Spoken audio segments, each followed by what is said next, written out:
Bismillahirrahmanirrahim.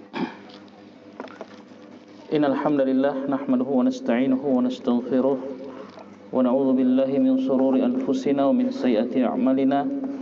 May yahdihillahu fala mudilla lahu wa may yudlil fala hadiya lahu. Asyhadu an la ilaha illallah wahdahu la syarika lah wa asyhadu anna Muhammadan abduhu wa rasuluh sallallahu alaihi wa ala alihi wa ashabihi wa man tabi'ahum bi ihsanin ila yaumiddin, amma ba'd. Allahumma anfa'na bima 'allamtana wa 'allimna ma yanfa'una wa zidna ilma.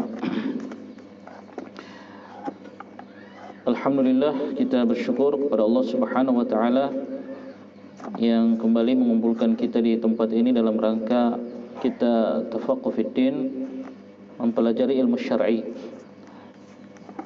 Insyaallah akan kita lanjutkan untuk sesi yang pertama ini, pelajaran fikih dari kitab Al-Wajiz fi Fiqh Sunnati wal Kitabil Aziz yang ditulis oleh Syekh Dr. Abdul Azim Al-Badawi hafizallahu taala.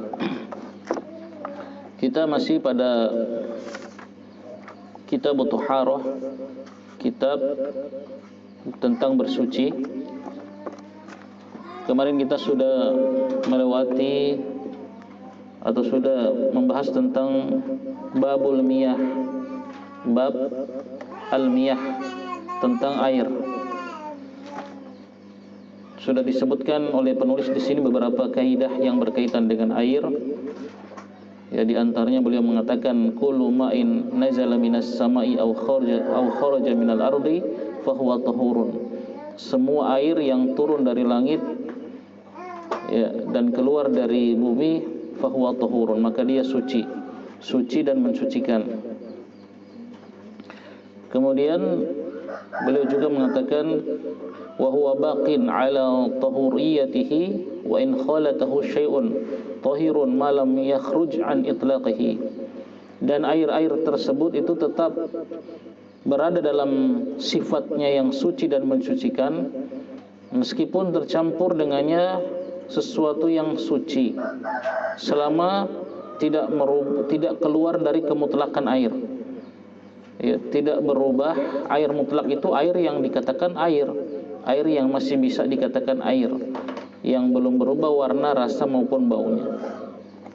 Bahkan seandainya pun ada benda najis yang masuk ke dalamnya, selama tidak merubah salah satu dari sifat air, tidak merubah warna, rasa dan bau, maka tetap air tersebut dihukumi air mutlak, air yang suci lagi mensucikan. Jadi itu patokannya demikian.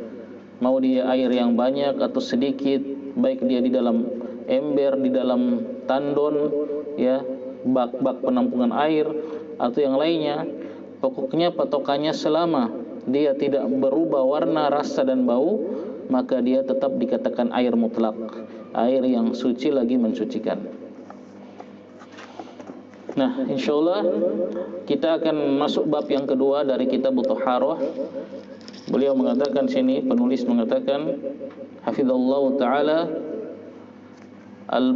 babun najasati, babun najasat, bab yang berkaitan dengan najis, pembahasan tentang najis.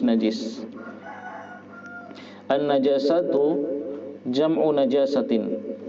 Najasat adalah jamak dari kata najasah, najis, ya, dijadikan mufradnya najasatun, satu najis. Kemudian dijadikan jamak muannas salim, jadilah an-najasatu, najis. Di sini penulis membawakan definisi apa yang dimaksud dengan najis. Beliau mengatakan wa hiya kullu syai'in yastakdhiruhu ahlut tabai'i as-salimati wa yatahaffazuna anhu wa yaghsiluna thiyaba idza asabahum kal adrati wal bauli. Beliau mengatakan yang dimaksud dengan najis adalah segala sesuatu yang dianggap kotor oleh seorang yang selamat akal pikirannya. Segala sesuatu yang dianggap kotor oleh orang-orang yang selamat pikirannya, selamat akalnya, artinya bukan orang gila, orang-orang yang normal. Wa yatahaffazuna anhu, dan mereka menjaga diri darinya, dari najis tersebut. Dan mereka mencuci baju mereka jika terkena najis itu. Seperti contohnya kotoran manusia atau kencing manusia. Kotoran atau kencing. Nah, ini najis menurut definisi penulis.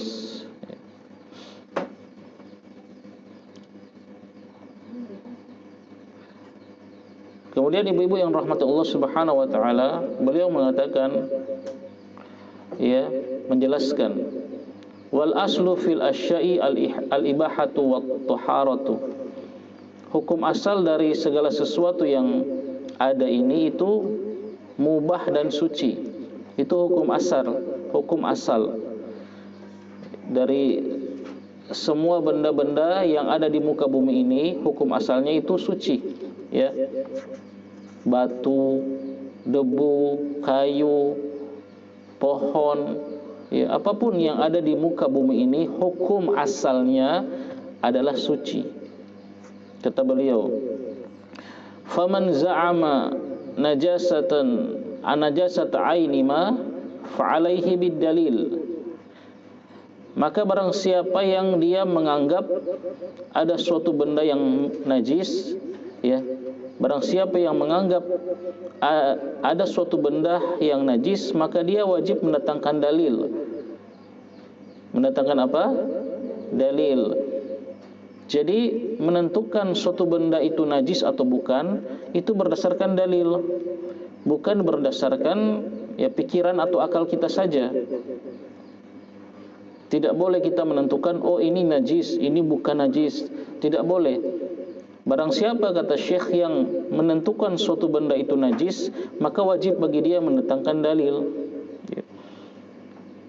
Karena hukum asal segala sesuatu yang ada di muka bumi ini suci. Itu hukum asalnya.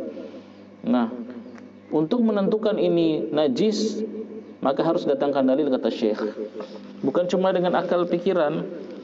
Misalnya seorang mengatakan, misalnya ingus.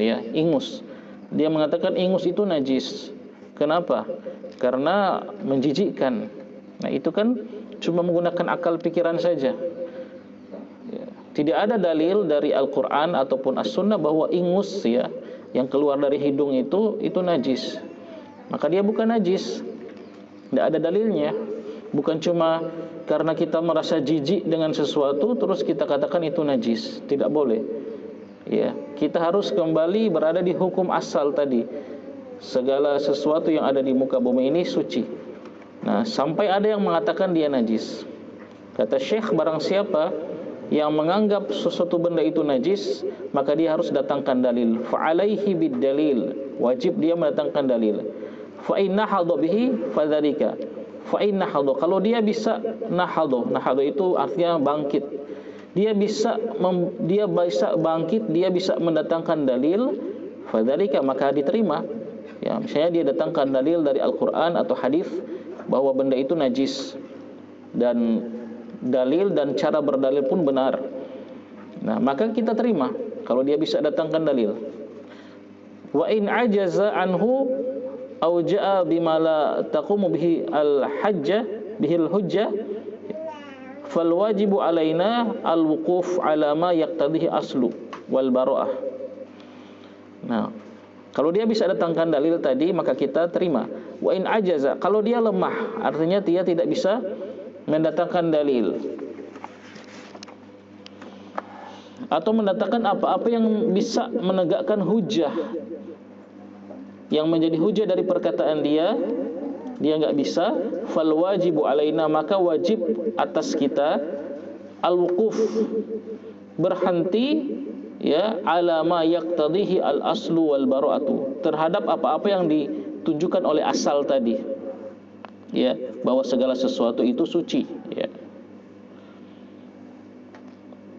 Nah, jadi kalau orang itu mengatakan, oh ini najis, kita minta dalil. Kalau dia bisa sebutkan dalil yang benar, maka kita terima. Kalau tidak bisa, tidak ada dalilnya, artinya dia cuma mengatakan itu karena berdasarkan akal pikirannya, maka kata Syekh kita berhenti, kembali kepada hukum asal tadi, bahwa segala sesuatu yang ada di muka bumi itu hukumnya apa? Suci. Itu. Kita kembali ke hukum asal kalau nggak ada dalil yang mengatakan ini najis. Contoh tadi, ingus. Hukum asalnya dia suci. Apakah ada dalil yang mengatakan dia najis? Tidak ada. Maka kita kembali, hukum asalnya suci, ya. Ingus. Meskipun mungkin menjijikkan, ya, kita cuci ketika ada ingus di anak kita atau di tubuh kita, kita cuci. Tapi tidak menunjukkan itu dia najis, ya.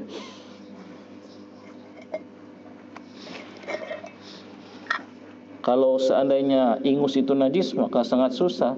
Orang yang sedang pilek tidak bisa sholat, ya. Mau sholat keluar ingus, bersihkan. Terus begitu, akhirnya susah, ya. Maka kembali ke hukum asal, ya, segala sesuatu itu suci. Jadi kalau kita nggak tahu, misalnya ada benda-benda, kita nggak tahu apakah dia ini najis atau bukan, dan kita tidak tahu juga dalilnya bahwa dia ini najis atau bukan, kita kembali ke hukum asal tadi, kata Syekh. Hukum asalnya suci, begitu. Kemudian Syekh jelaskan di sini alasannya kenapa sih kita harus minta dalil kepada orang yang mengatakan sesuatu itu najis. Li'annal hukma bin najasati hukmun taklifiyun ta'ummu bihil balwa.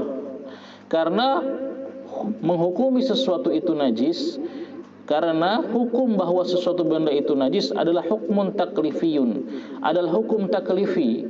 Hukum taklifi itu artinya hukum yang memang Allah yang turunkan dalilnya. Hukum taklifi yang kita hanya tunduk sami'na wa ata'na kepada Allah ketika Allah jelaskan itu, hukum taklifi. Ya, benar-benar harus ada dalilnya dari Al-Qur'an dan As-Sunnah. Ta'umu bihil balwa yang sudah banyak, ya, yang banyak sekali meluas perkara tersebut. Jadi harus dengan dalil. Karena kita setiap hari berada di muka bumi ini, ya, bersentuhan dengan benda-benda yang ada di muka bumi itu, ta'umu bihil balwa, banyak sekali. Kalau kita menentukan ini najis cuma dengan akal pikiran, maka akan susah. Kita akan bertanya-tanya, ini najis bukan, ini najis bukan, ini najis bukan, ya. Maka harus ada dalil, ya, yang menjelaskan itu najis atau bukan. Fala yahilu illa ba'da qiyamil hujjati. Maka tidak, ya, halal, tidak dibolehkan menentukan itu najis atau bukan kecuali setelah tegak hujjah, ada dalil. Itu. Jadi ini beliau kasih semacam kaidah bagi kita. Sebelum beliau akan menyebutkan benda-benda yang najis, beliau sebutkan dulu kaidah ini agar kita paham bahwasanya menentukan suatu benda itu najis itu harus dengan dalil. Kalau tidak ada dalilnya dari Al-Qur'an dan hadis, maka kita katakan benda itu suci, ya. Kembali kepada hukum asal tadi, suci. Nah, kemudian beliau lanjutkan, wa mimma qama dalilu ala najasatihi, dan wa mimma, dan di antara benda-benda yang qama dalilu, tegak dalil atau ada dalilnya, ala najasatihi, tentang kenajisannya, yaitu, ya, titik 2. Nah, di sini beliau mulai akan menyebutkan benda-benda yang dianggap najis atau ditetapkan oleh dalil bahwa dia najis. Ada dalilnya.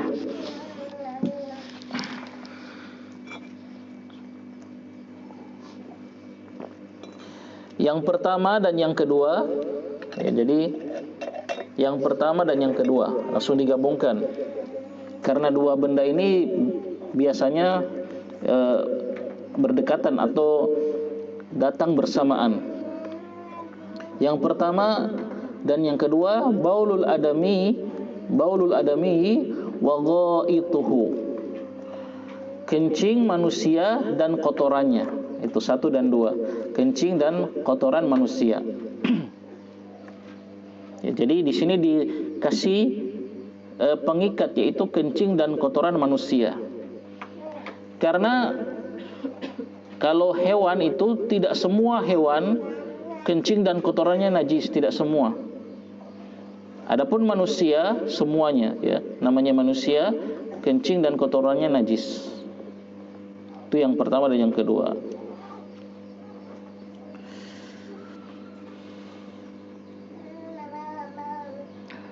Amal ghaid itu adapun dalil tentang najisnya al-ghaid.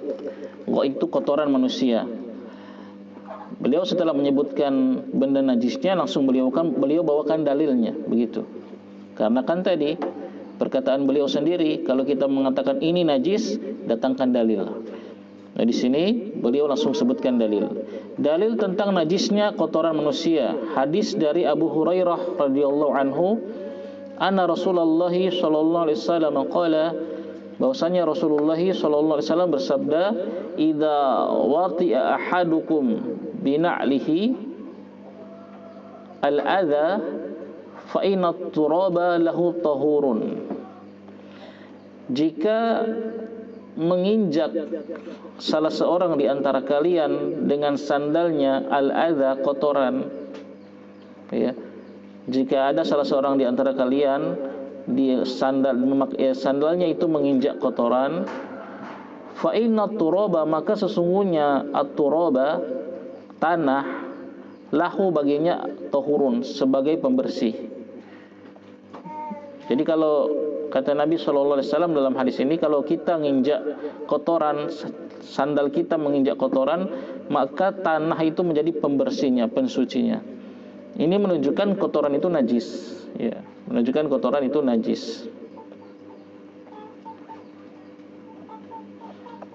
Ya, di sini Syekh menjelaskan yang dimaksud dengan al-adha dalam hadis tadi, ya, segala sesuatu yang menyakiti, ya, manusia, minan najasati, dari najis, ya, wal qadari, kotoran, ataupun di sini bahkan batu dan duri. Tapi yang dimaksud dengan wal muradu bihi fil hadis, yang dimaksud dalam hadis ini bukan sesuatu yang mengganggu secara umum, tapi yang dimaksud adalah kotoran, ya, kotoran manusia. Itu dalil tentang najisnya kotoran. Wa amal baul, adapun dalil tentang najisnya air kencing, itu hadis dari Anas bin Malik radhiyallahu anhu. Dia menceritakan, an Arabiyan bala fil masjid, sesungguhnya ada seorang Arab Badui kencing di masjid. Yang saat itu Nabi SAW dan para sahabat radhiyallahu anhum sedang duduk di masjid Nabawi. Maka masuk seorang Arab Badui, yang memang Arab Badui itu, ya, karena dia tinggal di Badui, di pedalaman, memang agak kurang adabnya, ya, agak kurang adab dan ilmunya kurang. Maka dia masuk ke masjid dan buang air kecil di situ, kencing di dalam masjid, di salah satu sudutnya. Dan waktu itu tentu masjidnya Nabi SAW, Masjid Nabawi itu belum dialas dengan lantai beton, masih tanah, masih pasir. Maka kencinglah si Arab Badui ini. Faqama ilaihi ba'dul qaum, maka berdiri, bangkit menuju kepadanya ba'dul qaum, sebagian kaum, maksudnya sebagian sahabat. Ya, mereka bangkit ingin menuju ke Arab Badui tadi, ingin menghentikan Arab Badui tadi, atau bahkan mungkin ingin menyakiti Arab Badui ini. Ya, kan kok kurang ajar sekali di dalam masjid kencing, padahal di situ ada Rasulullah dan para sahabat. Faqala Rasulullah sallallahu alaihi wasallam, maka bersabda Rasulullah sallallahu alaihi wasallam, da'uhu wala tuzrimuhu. Kata Nabi kepada mereka, kepada sahabat tadi yang sudah berdiri, da'uhu, tinggalkan dia, biarkan dia. Wala tuzrimuhu, dan jangan kalian hentikan dia. Ya. Jangan hentikan kencingnya. Ya, lihat Nabi SAW melihat akibat dari perbuatan sahabat seandainya mereka menghentikan kencingnya si Arab Badui tadi. Pertama, kalau orang sedang kencing terus dihentikan tiba-tiba, tentu akan berbahaya bagi dia. Yang kedua, bisa saja dia lari dalam keadaan sedang kencing dan kencingnya akan lebih tersebar kemana-mana, ya. Atau bisa saja kencingnya dia akan menghadap kepada para sahabat dan kencingnya justru akan kena ke pakaian para sahabat. Ini Nabi memahami ini, Masya Allah.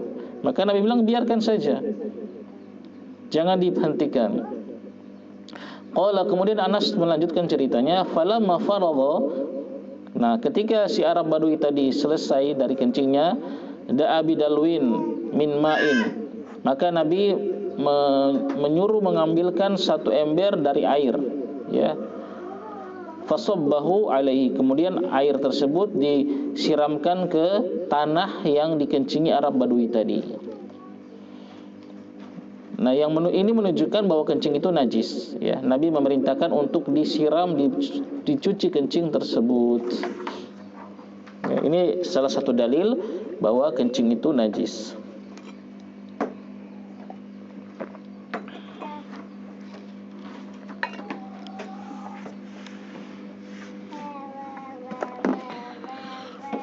Nah,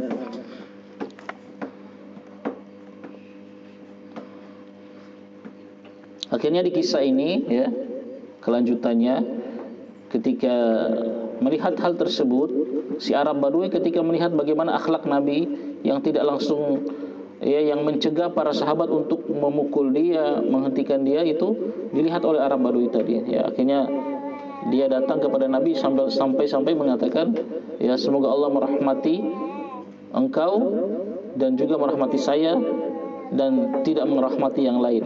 Ini itu Arab Badui mengatakan seperti itu. Ini akhlaknya Nabi SAW.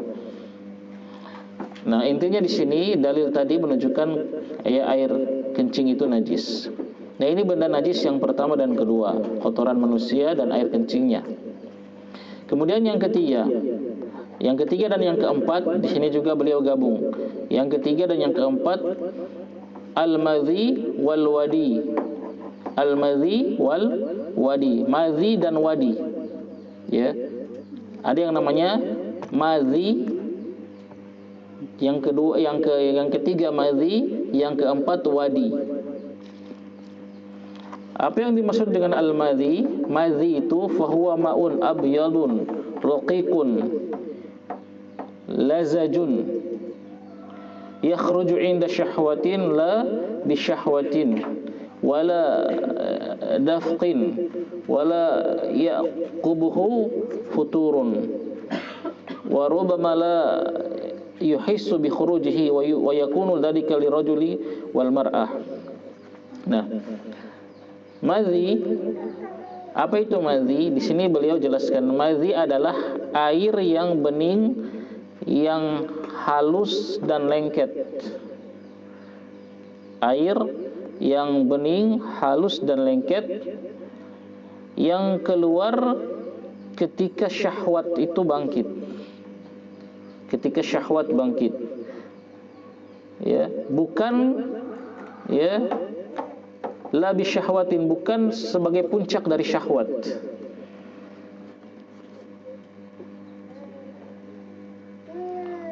Dan dia tidak muncrat ketika keluarnya, tidak muncrat ketika keluar, dan tidak diikuti dengan lemas ketika dia keluar.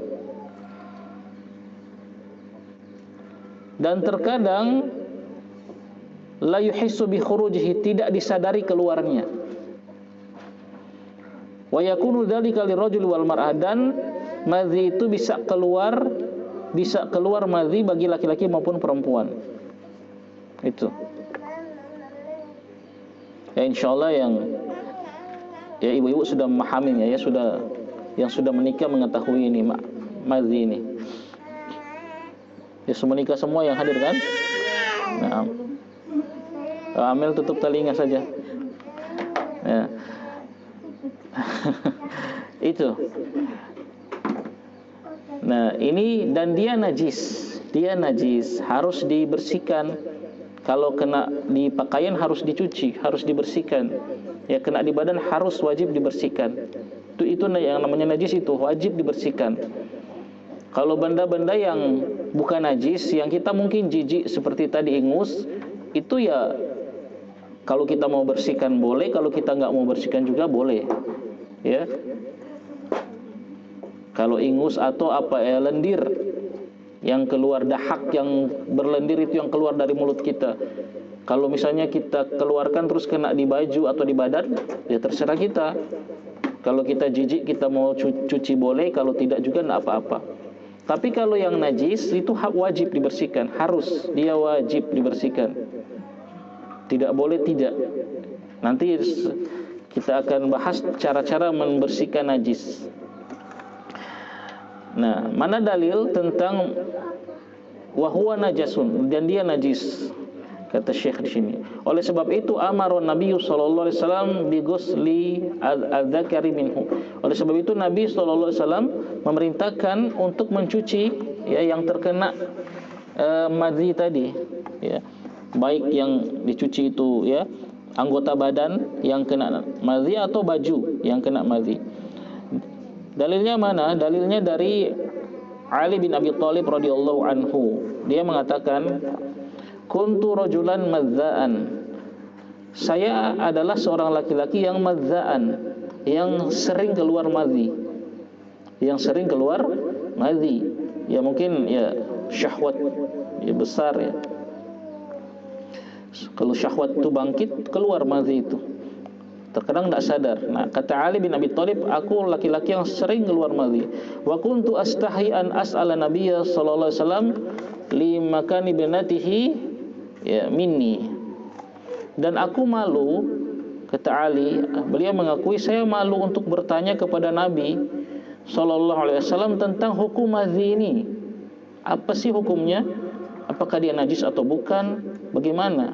Tapi aku mau bertanya kepada Rasulullah, aku malu. Karena kenapa? Karena kedudukan putrinya. Maksudnya karena putrinya itu adalah istriku. Yaitu siapa? Fatimah. Jadi Ali malu. Karena Nabi ini selain ya Rasul, beliau juga adalah mertuanya Ali. Ya. Jadi beliau malu bertanya kepada Nabi tentang madhi. Putrinya istriku. Ya, aku malu. Maka apa? Ini tidak menghalangi beliau untuk bertanya, karena memang butuh diketahui hukumnya ini. Butuh kita tahu hukumnya. Apa yang beliau lakukan? Fa amartu al-Miqdad bin al-Aswad. Maka aku perintahkan Miqdad bin Aswad untuk bertanya kepada Nabi. Ya, jadi pakai wakil begitu. Kalau malu bertanya langsung, ya disuruh wakilnya. Miqdad bin Aswad. Faqala fasa'alahu, maka Miqdad bin Aswad ini radhiyallahu anhu bertanya kepada Nabi. Faqala, maka Nabi bersabda, yaghsilu dzakarahu wa yatawaddau. Dia mencuci zakarnya. Ya, yang yaghsilu dzakarahu, dia mencuci zakarnya dan kemudian dia berwudu. Ya, menunjukkan keluar madhi itu membatalkan wudu. Nabi suruh cuci. Ya. Di dalam riwayat yang lain, Nabi menyuruh untuk menyiramkan air ke baju yang terkena madhi. Ya, disiramkan segenggam air ke baju yang kena madhi. Nabi perintahkan mencucinya. Maka perintah untuk mencuci madhi di sini, para ulama mengambil kesimpulan bahwa madhi itu adalah najis.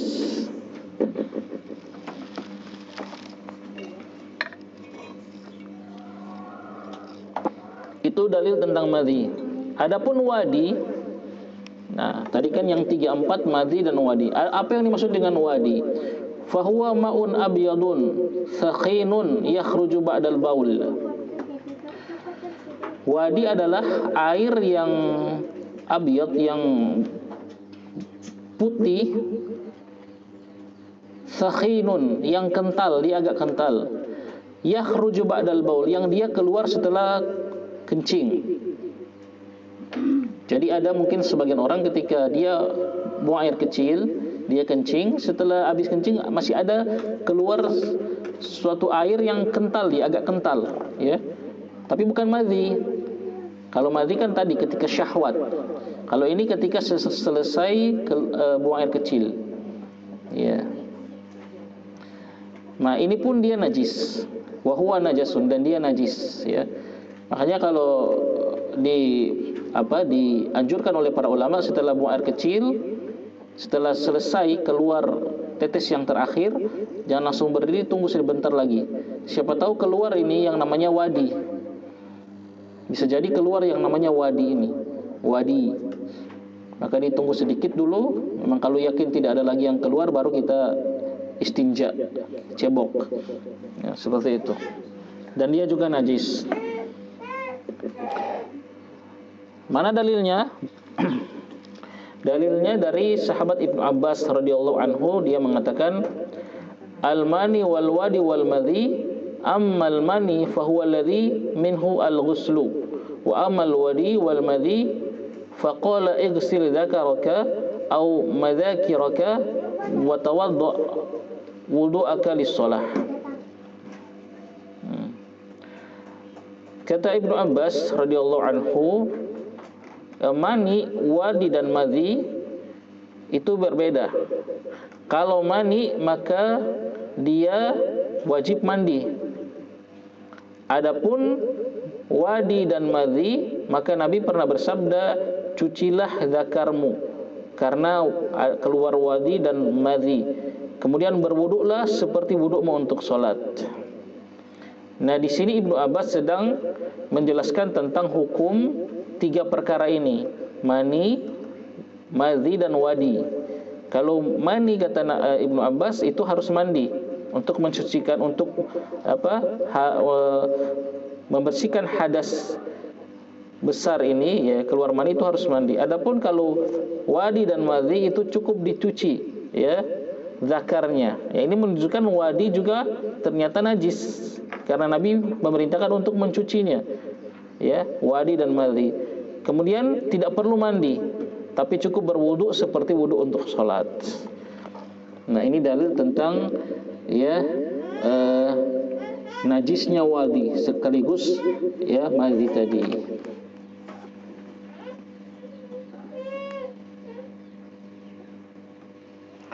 Itu yang ketiga dan keempat. Ya, ada dalilnya.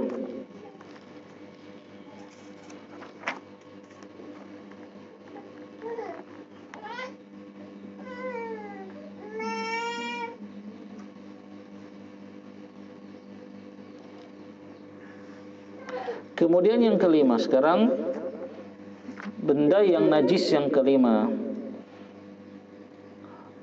Di sini beliau katakan rawthu ma la yu'kalu lahmuhu. Kotoran hewan yang dagingnya haram dimakan. Ya, kotoran hewan yang haram dimakan itu najis. Sehingga kita bisa ambil kesimpulan, kotoran hewan yang halal dimakan, maka kotorannya tidak najis. Ya. Contoh seperti kambing, ayam, ya, bebek, sapi, itu hewan-hewan yang halal dimakan, maka kotorannya dan juga kencingnya tidak najis. Tapi kan menjijikkan. Ya iya, memang menjijikkan. Kalau kita mau cuci ya silakan. Kalau kita injak tai ayam atau tai kambing, dia kalau mau kita cuci karena jijik ya silakan. Kalaupun kita nggak mau cuci, ya bukan najis, nggak masalah. Jadi hewan yang halal dimakan, kencing maupun kotorannya itu bukan najis. Adapun hewan yang haram dimakan, maka kotoran dan kencingnya itu najis. Ya, seperti khinzir, babi, ya, anjing, ya, kucing kotoran maupun kencingnya najis, ya. Karena dia haram dimakan. Kalau kita terinjak ini harus kita cuci, wajib kita bersihkan.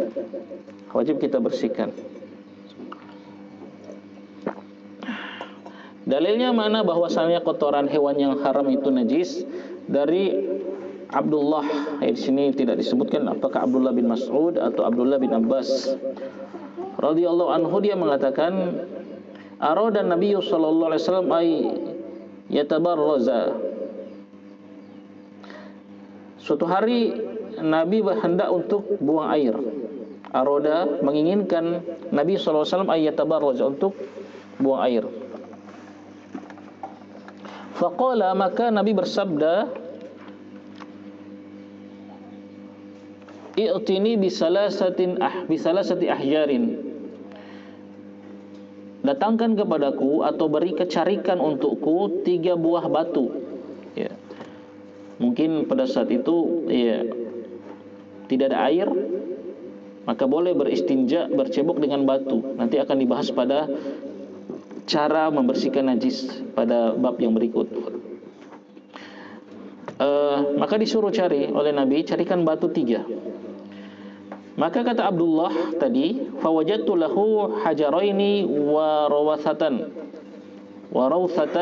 rawthata himarin. Maka aku mendapati 2 buah batu dan kotoran keledai yang sudah kering. Jadi kelihatan seperti batu, sudah kering. Jadi Abdullah membawakan ini kepada Nabi. Ya, dikasih 3 buah. Karena 2 buah memang batu benar, yang satu itu kotoran keledai yang sudah kering. Dan keledai itu haram untuk dimakan. Al-himarul ahliyu, keledai jinak itu haram dimakan, tidak boleh, ya, keledai jinak. Maka diserahkan kepada Nabi sallallahu alaihi wasallam. Fa amsakal hajaraini wa taraha ar-rawthata. Maka Nabi menahan atau mengambil yang 2 batu dan membuang yang kotoran keledai tadi yang sudah kering tadi. Wa qala, dan Nabi bersabda, hiya rijsun, dia itu najis.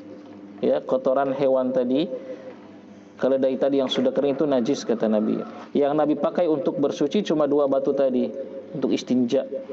Ya, karena bersuci dari najis tidak mungkin dengan benda yang najis, ya, harus dengan benda yang suci, dengan air atau dengan batu.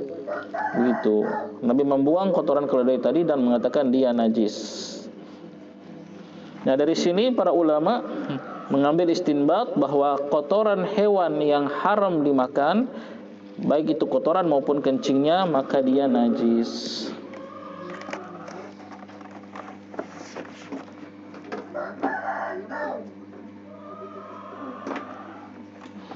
Nah, bisa dipahami ya, Ibu-ibu? Naam, itu yang kelima. Kemudian yang keenam, benda yang najis berikut, damul haid, darah haid, ya. Ini hanya ada pada wanita, darah haid. Itu adalah najis.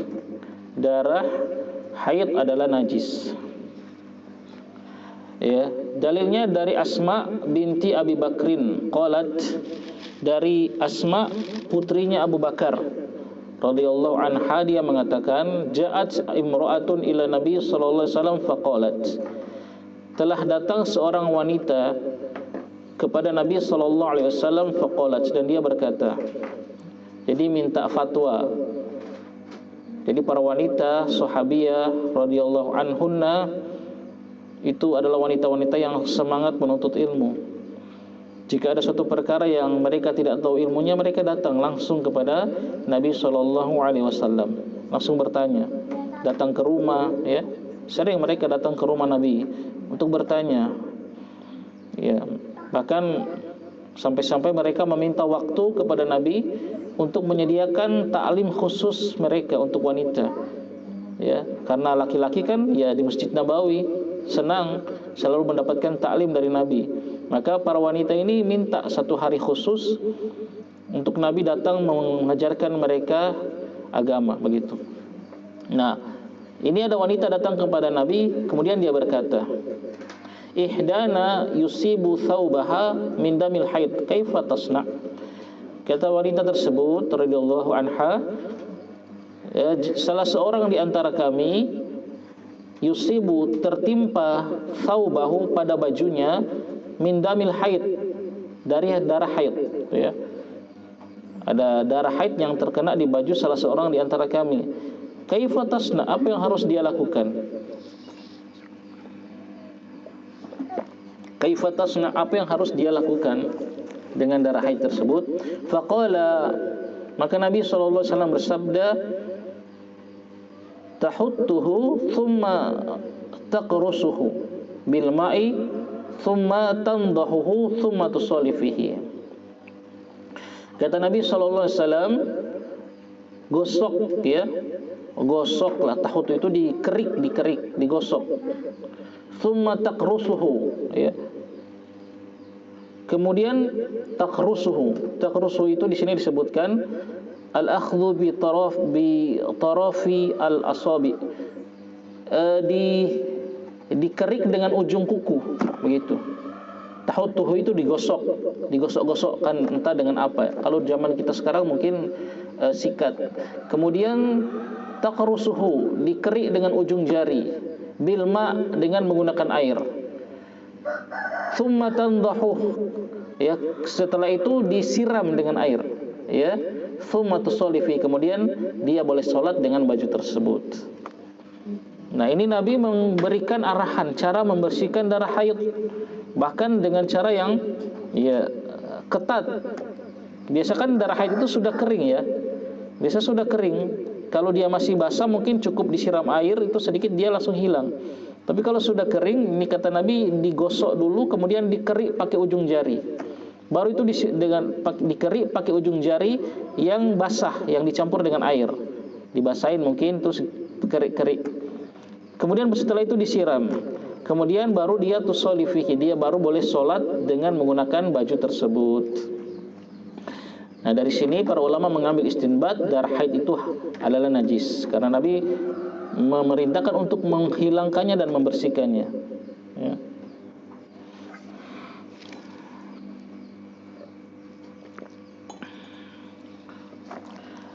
Itu benda najis yang keenam.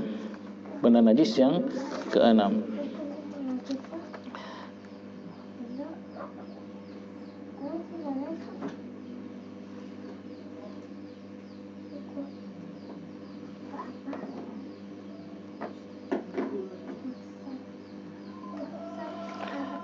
Berikut, ya kalau zaman sekarang lebih gampang kayaknya untuk menghilangkan bekas darah haid seperti itu di baju, ya. Ada macam-macam pembersih, deterjen, berbagai macam gampang. Ya, walaupun kita rendam misalnya terus hilang ya sudah. Tidak perlu lagi dikerik tadi, atau tadi cuma salah satu cara yang Nabi tunjukkan. Tapi kalau bukan dengan cara tersebut pun, kalau dia bisa hilang, misalnya cukup kita rendam pakai deterjen atau yang lain, terus dia hilang ya sudah, berarti sudah bersih itu baju. Nah, berikut yang ke berapa? 7. Li'abul kalbi, jilatan anjing, ya.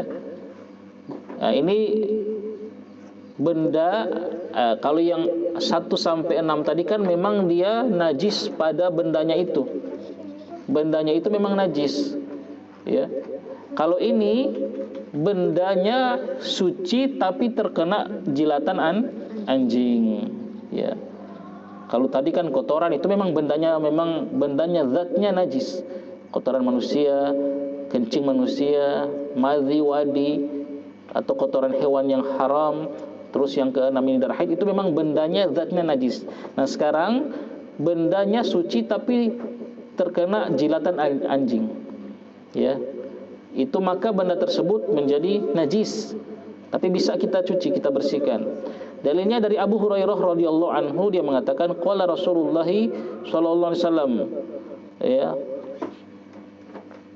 tahuru ina'i ahadikum idza walagha fihi al-kalbu ay yaghsilahu sab'a maratin ulahunna biturab. Kata Nabi sallallahu alaihi wasallam, sucinya bejana salah seorang di antara kalian, ya, bejana apa saja atau ember atau apapun, kalau idza walagha fihi al-kalbu, jika anjing minum darinya, ya, jika anjing minum darinya.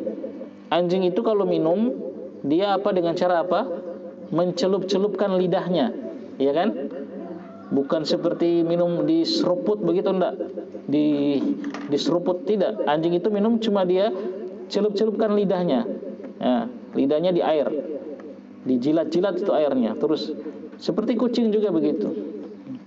Nah, Kata Nabi, sucinya bejana salah seorang di antara kalian jika telah minum darinya anjing, ya, ayyaghsilahu, dia dengan mencucinya 7 kali cucian.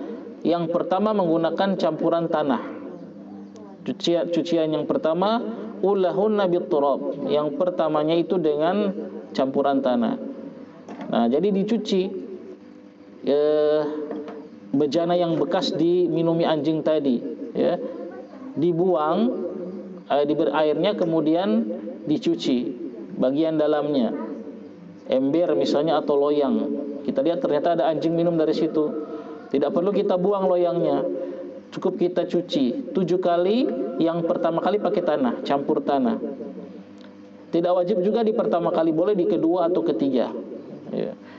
Jadi campur tanah, air campur tanah 1 kali, baru sisanya 6 kali itu air saja, air tok itu.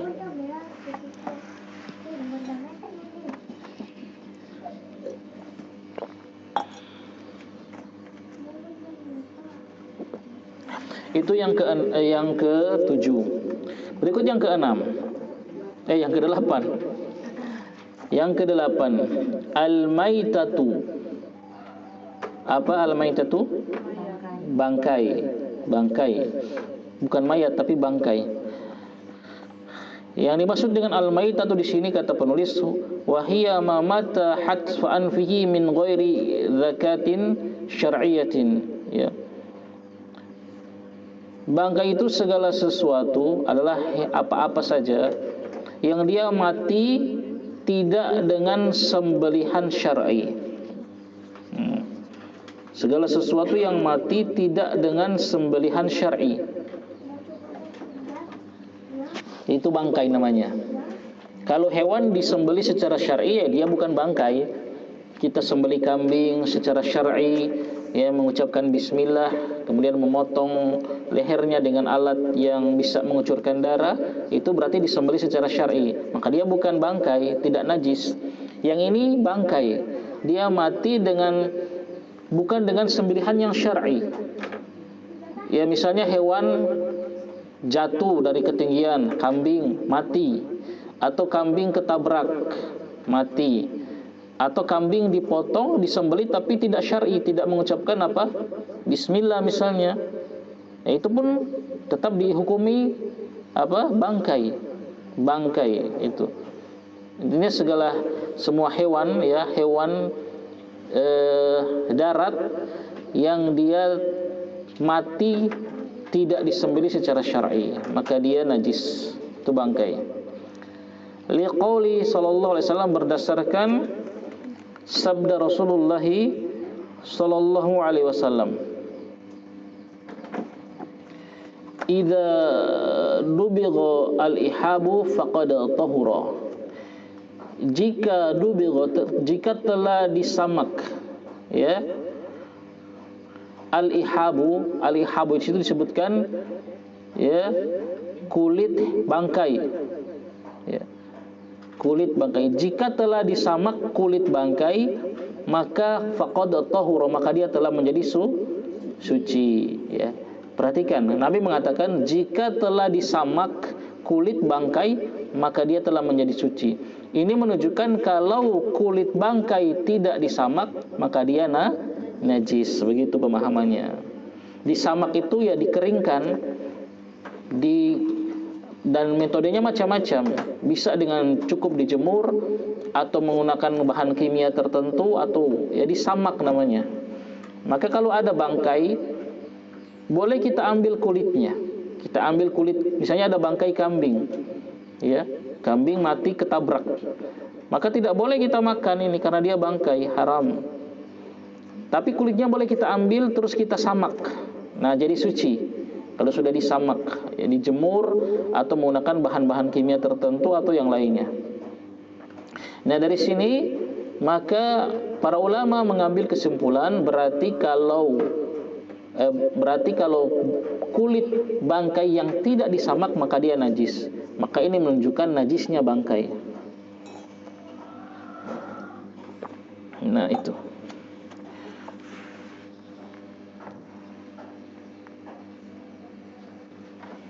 Nah, Ini bangkai. Hukum asalnya najis. Nah, tapi ada beberapa bangkai yang dikecualikan, yang tidak termasuk najis. Nah, hukum asalnya bangkai tadi kan najis. Tapi ada beberapa bangkai yang dia tidak dihukumi najis, alias dia suci walaupun dia bangkai. Yang pertama, maitatus samaki wal jarodi. Bangkai samak. Apa itu? Ikan wal jarod. Apa? Belalang. Ya. Bangkai ikan dan bangkai belalang. Dia suci, dia tidak najis. Ya. Dia suci dan dia tidak najis. Mana dalilnya bahwa ini suci dan dia tidak najis? Berdasarkan hadis Ibnu Umar radhiyallahu anhuma, qala, dia mengatakan, qala Rasulullah sallallahu alaihi wasallam, uhillat lana maitatani wa damani. Ammal maitatani fal hutu wal jarad, wa ammad damani fal kabidu wat tihalu. Dihalalkan bagi kita, kata Nabi, maitatani, dua jenis bangkai. Ya. Ya, maitatani ini isim musanna ya. Maitatun dijadikan isim musanna menjadi maitatani. Dua bangkai, wadamani, dan dua darah.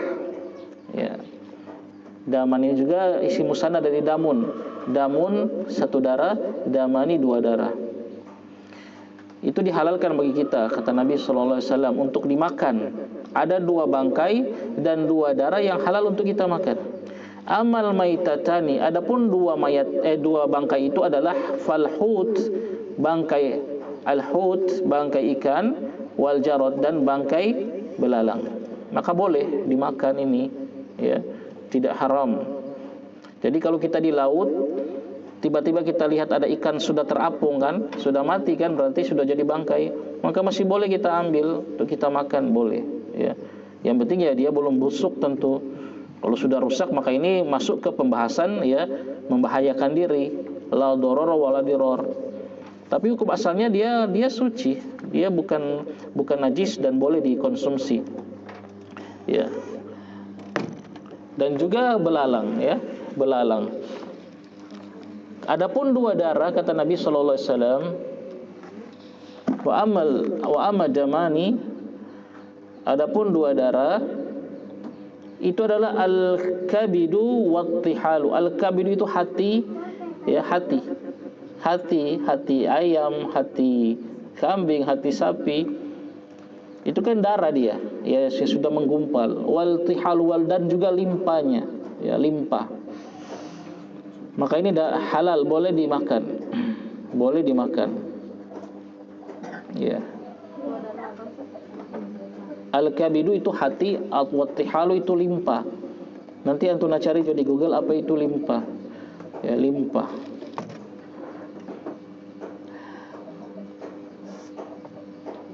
Ini yang kedua yang dikecualikan.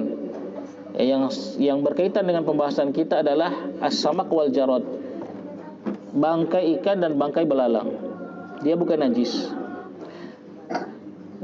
Kemudian yang kedua, yang dikecualikan bangkai yang bukan najis, ya.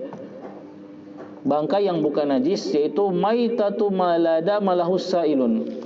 Bangkai hewan yang dia tidak memiliki darah yang mengalir. Maka dia bukan najis. Tapi tidak boleh dimakan tetap. Cuma dia bukan najis. Kalau kita pegang atau terkena badan kita tidak perlu kita cuci, ya. Kadzubab, seperti apa? Lalat, wan naml, dan juga apa? Semut, wan nahal, apa? Lebah, wa nahwi dzalika, dan yang lain-lain. Pokoknya kalau ada hewan-hewan itu biasanya hewan-hewan kecil yang dia enggak punya darah. Kalau kita bunuh itu enggak ada darahnya. Lalat itu, ya, ketika kita bunuh nggak ada darahnya. Atau an-namal, semut, lebah.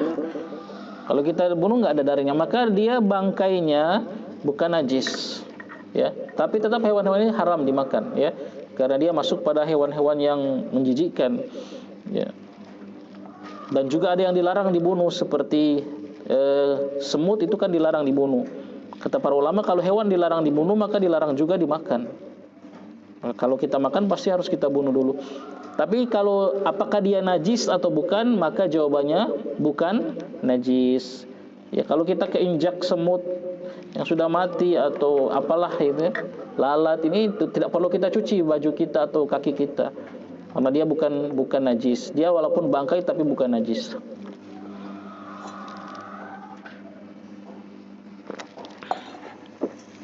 Kemudian yang berikut, yang ketiga dulu ya. Masih dari pembahasan yang dikecualikan dari bangkai-bangkai tadi. Yang ketiga yang tidak termasuk najis dari bangkai itu adhamul maitati wa qarniha wa qarnuha wa qarnuha wa dhufruha wa sya'ruha wa raishuha. Yang dikecualikan yang tidak najis dari bangkai itu yang pertama adalah tulangnya, ya, tanduknya, kukunya, rambutnya, dan bulunya. Nah, ini semua walaupun ada pada bangkai hewan, maka tapi dia tidak dihukumi najis, ya. Apa tadi? Tulangnya, tanduknya, kukunya, rambutnya, dan bulunya. Jadi kalau ada misalnya kambing sudah mati, ya, bangkai, mati dalam keadaan bangkai, maka tanduknya, kalau kita cuma pegang tanduknya, itu bukan najis, tidak perlu kita cuci, ya. Atau kita pegang bulunya, ya, atau tulang belulangnya misalnya, itu bukan najis. Para ulama menjelaskan, ya, kullu dzalika tahirun, semua itu suci, kata penulis di sini, ya. Semua itu suci. Karena sebagian ulama mengatakan karena itu tidak berkaitan langsung dengan kehidupan, begitu. Itu hikmah yang disampaikan oleh para ulama.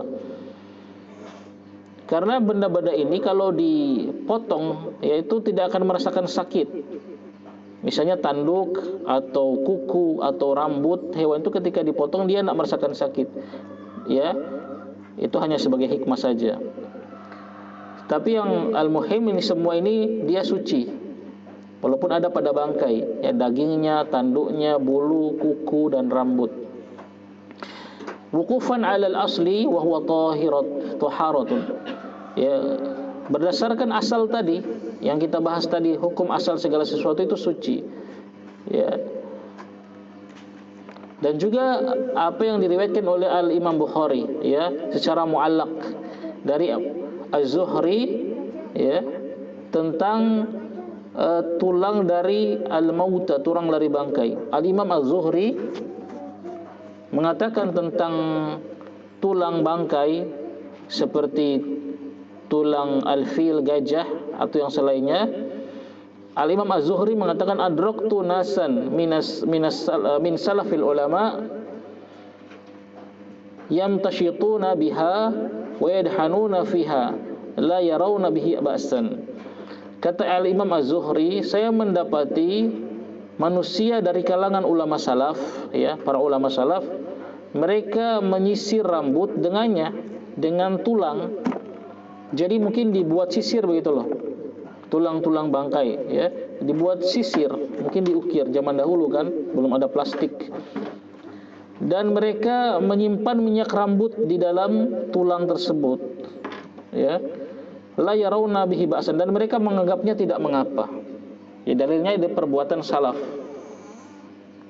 Berkata Al-Hammad, ini juga termasuk ulama, la ba'sa bi raishil maitah, tidak apa-apa dengan rambut dari bangkai.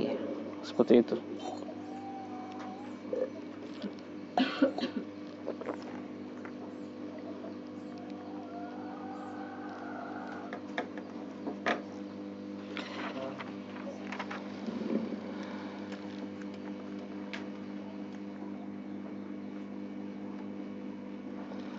Nah, ini yang dikecualikan dari bangkai. Jadi kita sudah mendapati ada berapa semua ini disebutkan? Delapan, ya, 8 perkara atau 8 benda yang dia najis berdasarkan dalil. Yang pertama dan kedua, kencing dan kotoran manusia. 3 dan 4, madhi dan wadi. 5, kotoran hewan yang haram dimakan. 6, darah haid. 7, jilatan anjing, ya. Dan yang ke-8, bangkai. Nah, dari bangkai ini ada 3 tadi yang dikecualikan, yang meskipun sudah jadi bangkai dia tetap suci.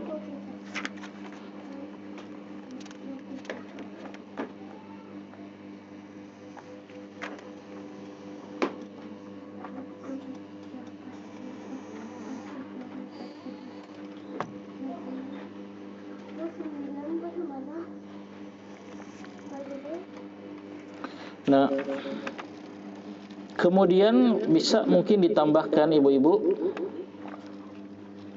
rahimani wa rahimakunallah, yang tidak dibahas oleh penulis di sini, mungkin bisa ditambahkan sebagai catatan saja. Tadi kan ada 8, mungkin bisa ditambahkan yang ke-9, ya, yang juga dikatakan oleh para ulama itu termasuk benda yang najis. Yang ke-9, ma quti'a minal hayawan wa huwa hayyun, anggota tubuh yang terpotong dari hewan yang hidup. Anggota tubuh yang terpotong dari hewan yang masih hidup. Jadi misalnya ada kambing, dia masih hidup, terus terpotong salah satu anggota tubuhnya, misalnya kakinya, maka kaki yang terpotong itu najis kata para ulama, ya, termasuk najis. Ini ada dalilnya dari Nabi SAW. Beliau pernah bersabda, ma quti'a minal bahimati wa hiya hayyatun fahuwa maitatun. Anggota tubuh yang terpotong dari hewan yang masih dihidup, maka itu dihukumi bangkai. Ya, maksudnya potongan tubuh tadi dihukumi bangkai, maka dia najis, ya. Hadis ini diriwayatkan oleh Imam Tirmizi, Imam Abu Daud dan Ibnu Majah, dan disahihkan oleh Syekh Albani rahimallahu taala. Jadi kata Nabi, bagian tubuh yang terpotong dari seekor hewan dan dia masih hidup, hewan tersebut masih hidup, maka dihukumi bangkai itu. Ya, kalau hewannya sudah mati tidak masalah. Kita potong kambing, sembelih kambing dengan syar'i, ya tubuhnya kan kita potong-potong, ini tidak masalah. Yang menjadi masalah kalau hewan itu masih hidup atau terpotong ekornya, ya, ekornya itu kan ada dagingnya, masih hidup, ada sapi masih hidup, terpotong ekornya, maka ekornya ini dihukumi bangkai dan dia najis. Itu tambahan yang ke-9.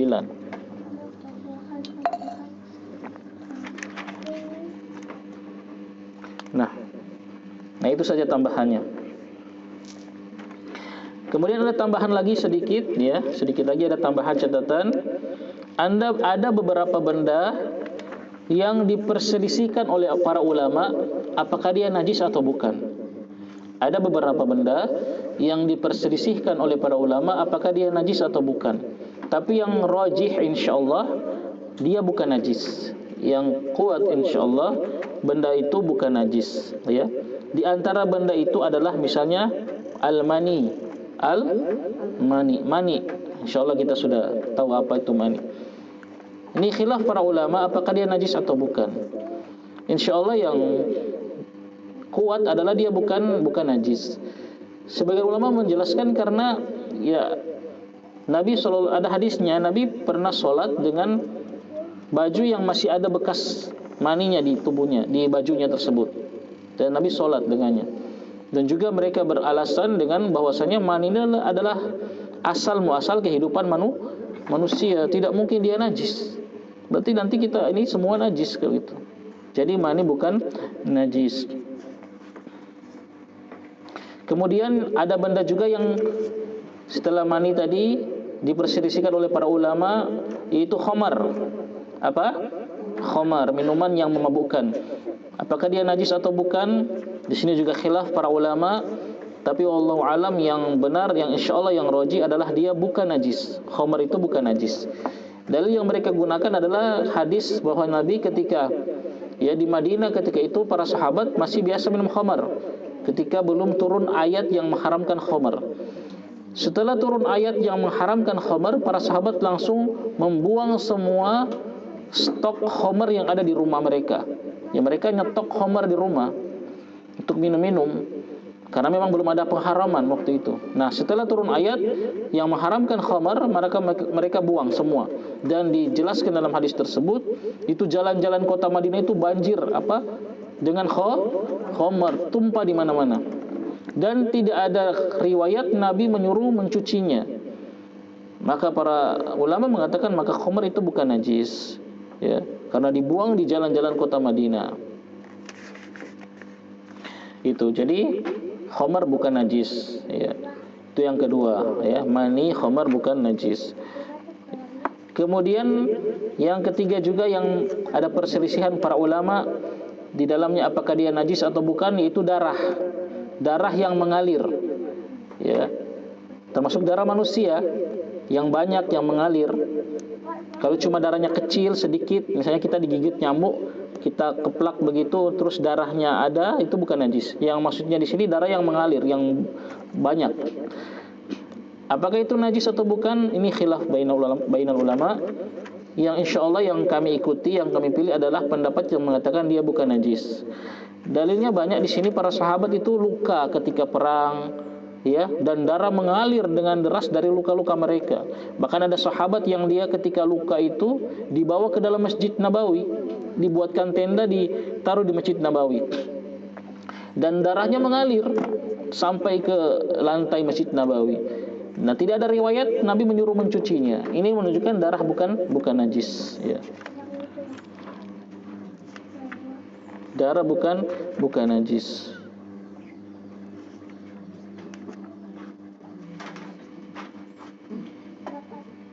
Kemudian yang keempat juga yang masih diperselisihkan apakah dia najis atau bukan, yaitu al-qai. Apa qai? Muntah manusia. Qaiul adami, muntah manusia. Apakah dia najis atau bukan? Insyaallah dia bukan najis karena memang tidak ada dalil yang mengatakan dia najis, ya.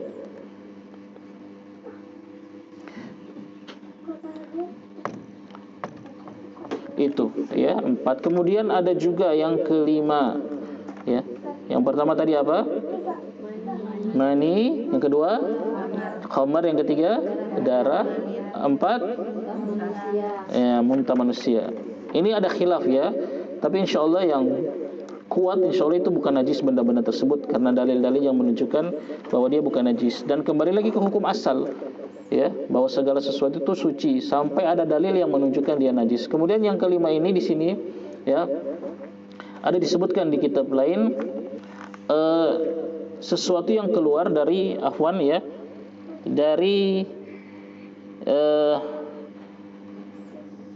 dari wanita seperti keputihan, paham, ya? Jalan keluarnya sudah paham.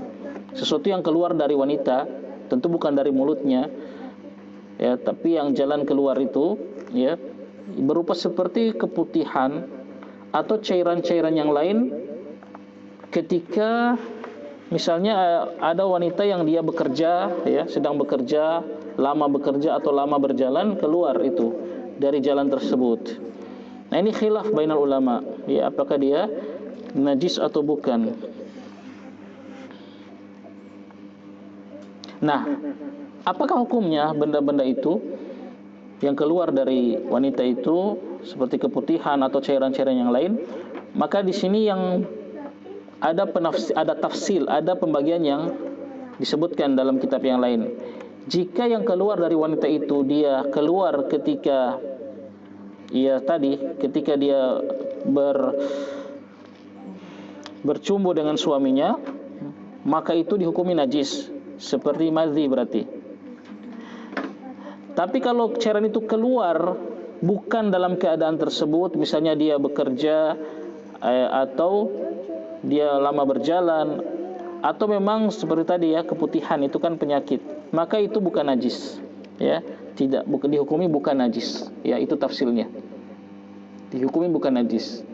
Tapi kalau kita mau cuci juga nggak masalah, ya, tapi intinya dia bukan najis. Nah, itu pembagian yang disebutkan dalam kitab yang lain. Nah, itu saja tambahannya.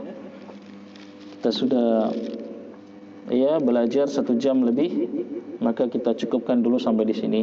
Insyaallah pada pertemuan yang berikut kita akan belajar bab kaifiyatu tathirin najasah, tata cara mensucikan najis, ya, membersihkan najis. Kalau yang tadi kan baru disebutkan najis itu apa-apa saja, 1, 2, 3 disebutkan bendanya.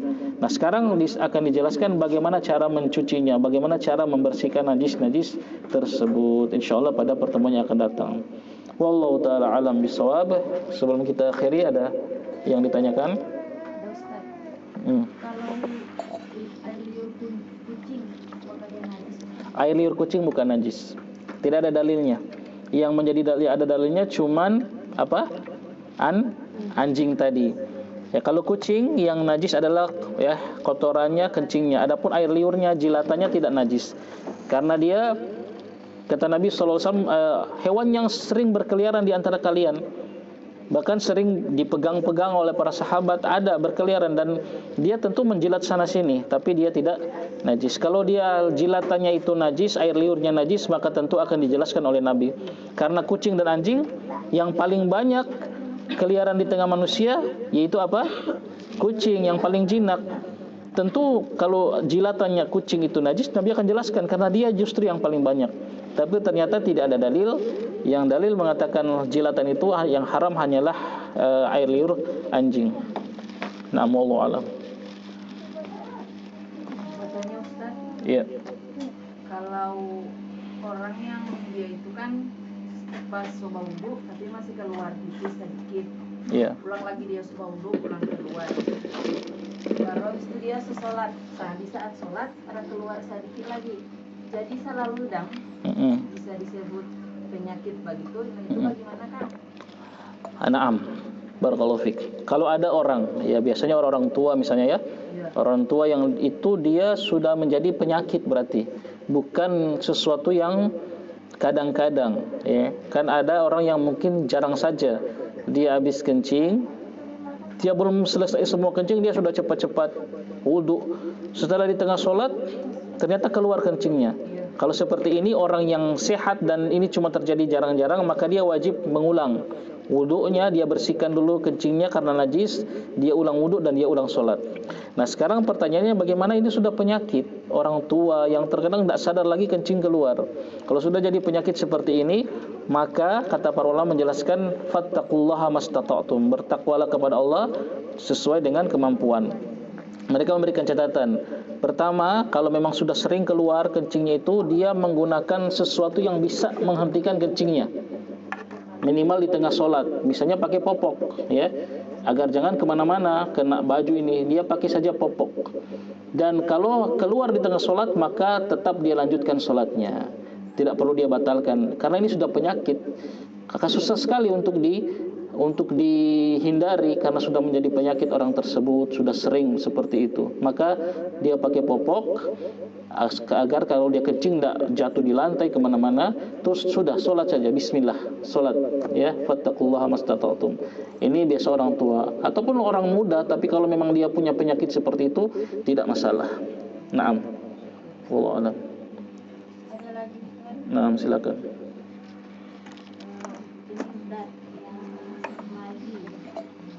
Di sini kan dikatakan ada perselisihan ulama itu mani.